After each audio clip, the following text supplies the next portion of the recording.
বিয়েতে উকিল বাপ রাখার বিধান কি? এ সুন্নত, বি মাকরু, সি জায়েজ, ডি হারাম। হারাম। হারাম ইনশাআল্লাহ হারাম।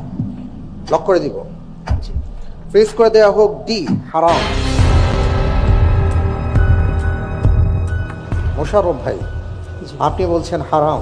আমরা দেখি সমাজের প্রত্যেকটা বিয়ের ক্ষেত্রে, অধিকাংশ ক্ষেত্রেই এখানে উকিল বাবা হিসেবে এমন অনেককে রাখা হয় যারা হয়তো সমাজের বড় কোনো ব্যক্তিবর্গ, অথবা যাকে রাখলে লাভ হবে, বা ধর্মের ভাই, ধর্মের মামা ইত্যাদি। এমন আপনি বলছেন হারাম।